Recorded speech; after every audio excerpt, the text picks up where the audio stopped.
Episode number 139 of Making a Case. Is cognitive dissonance just a way of life? Hey, let's find out.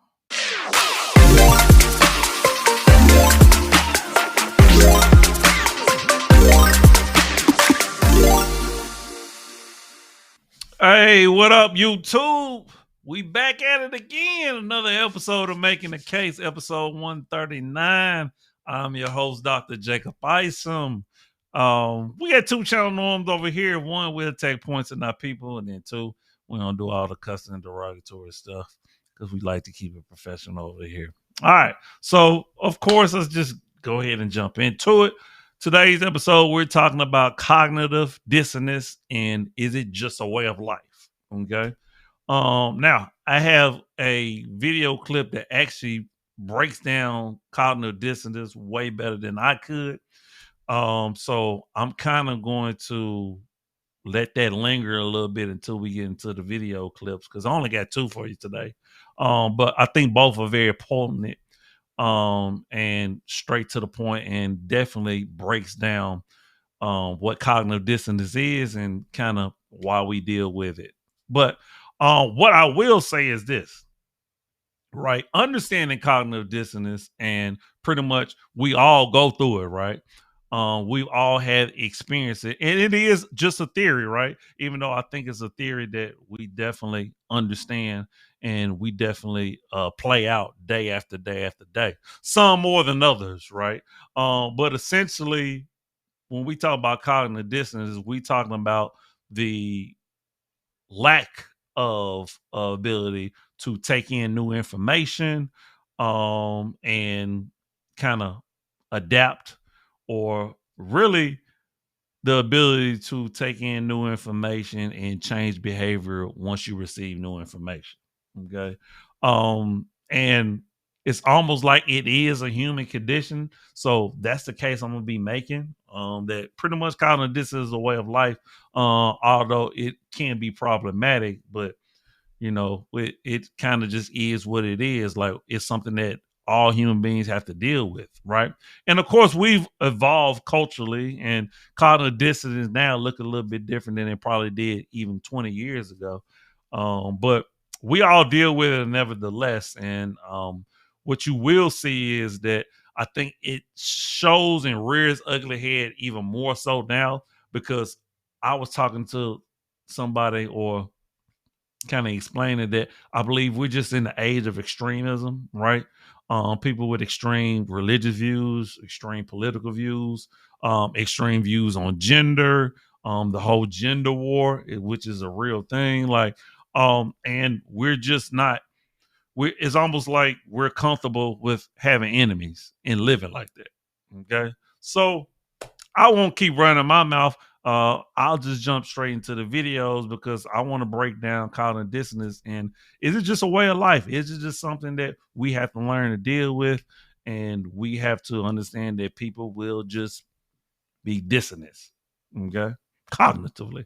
All right. So without further ado, let's go ahead and jump into the clips. Let's do it. So the theory of cognitive dissonance was unveiled to the world in 1957 by the Stanford psychologist Leon Festinger. The kernel of the concept, Junior, is exceedingly simple.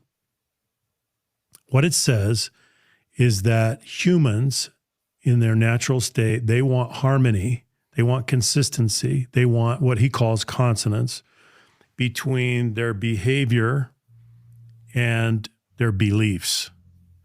And if there is consonance, if there is consistency, if there is harmony, they feel peace. They feel an inner peace and a harmony within themselves. If there's a dissonance, if there's a disharmony between the two, so for example, if you start behaving in a way that is not consistent with your beliefs, that's going to create discord and dissonance within you, and that brings emotional pain. And so your instinct as a human being is to move immediately to reduce that dissonance. And that's what we call dissonance reduction. There's only two ways you can do that. You can change your behavior so that it comes back in alignment with your beliefs, or you can change your beliefs in a way that can accommodate your behavior. Which one's easier? Change your beliefs. So the theory. All right, so that was the first clip, and I just wanted to show you something that kind of break it down, which I thought he did a brilliant job in doing so. So essentially, cognitive dissonance is the gap between behavior and belief. All right, so which I think we see all the time, right? I talk about it all the time, how people will have this belief, but they're not acting in accordance to it, right? So like he was saying, well, either people need to change their beliefs or change their behavior. And a lot of times it's just easier to change beliefs. But one thing that I know that many people who say they believe in God, a higher power, a Christian, Muslim, or what have you, right? Many people are not acting in accordance to the belief that they say they have. Okay. And it's not just religiously, right?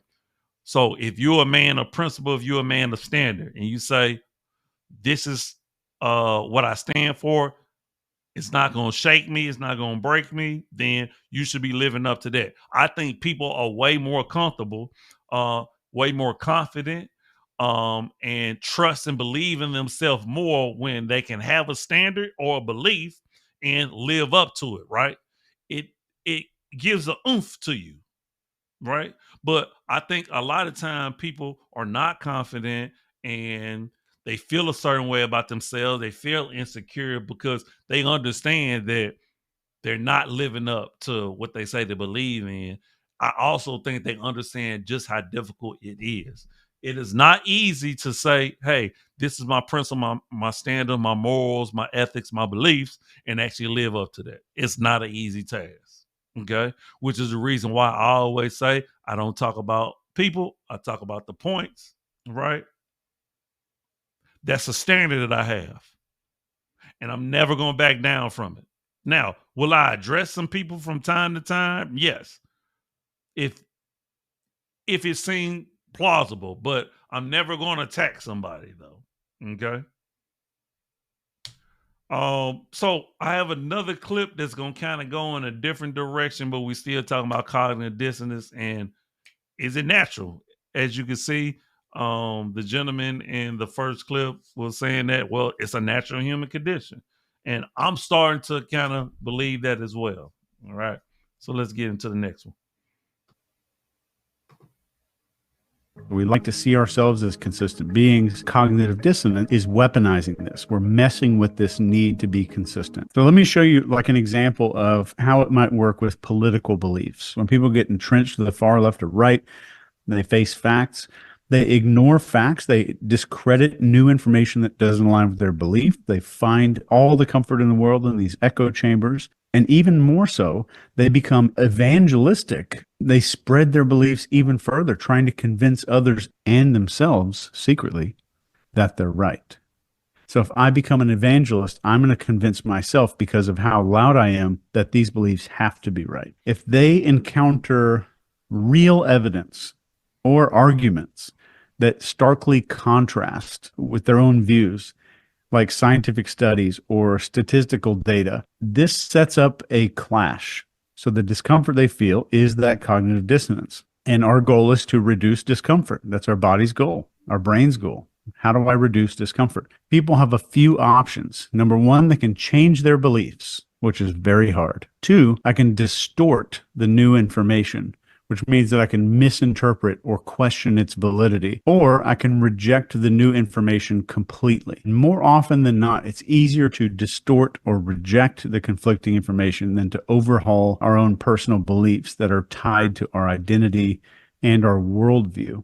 Why would a rational person with an IQ over 70 completely ignore facts, actual provable facts and logic? Well, the first reason is identity protection. For a lot of people, especially on the extreme ends, these political beliefs are deeply tied to their sense of self. If I'm in that camp and I admit that those beliefs might be wrong or misguided, that threatens my entire self-concept and my social standing within my community. It's a huge threat on multiple Maslow levels. So this makes it psychologically safer to just dismiss or rationalize away anything that conflicts with what I've been presented with. Sometimes when people are presented with literal factual information that challenge their beliefs, not only do they reject the information, but they also believe in their original incorrect views more strongly afterward. More strongly. And this is known as the backfire effect. This is where the efforts to correct misinformation actually reinforce the misinformation in the person's mind. No matter what you do, it's just making their beliefs even stronger. The attempts to counter the misinformation do the exact opposite. All right, so that was even more of a breakdown about cognitive dissonance and kind of how people rationalize their how do I want to say, how people rationalize information that is factual and kind of dismiss it, right? Like he mentioned, distort, misinterpret, misunderstand, right?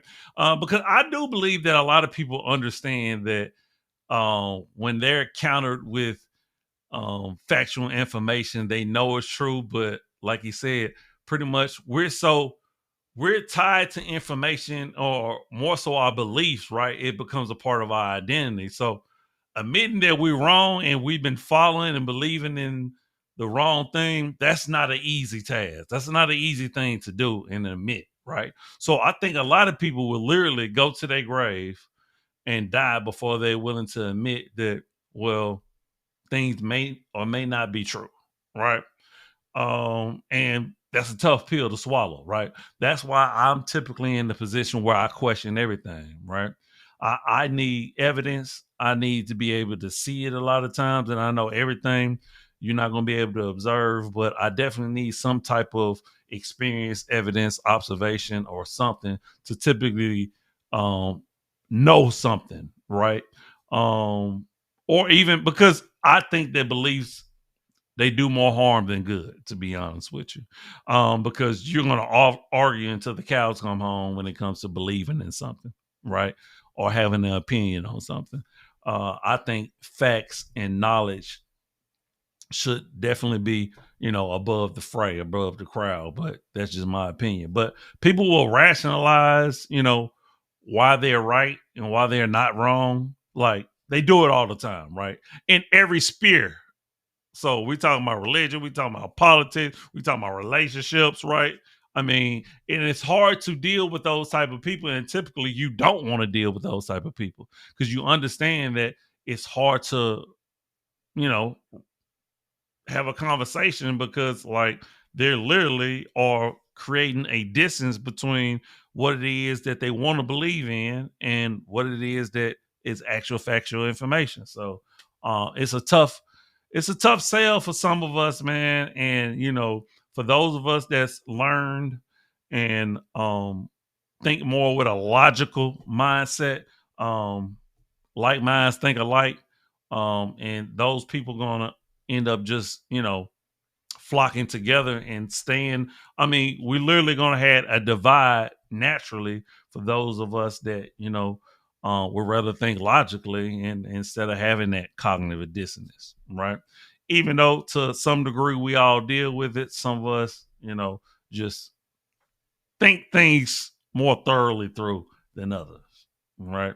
And then you'll be able to see it when you have conversation with people, when you ask certain questions. You'll really be able to see who has more cognitive distance than others. Okay.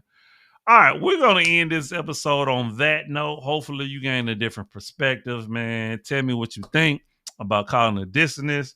Do you experience and encounter people who have a large gap of cognitive distance, or are you one of those people? Let's have a conversation. All right. But as always, I'm you, you are me. Love, always love, eternal. Remember, the worst thing you can do is lie to yourself, and we are out. Deuces. One love.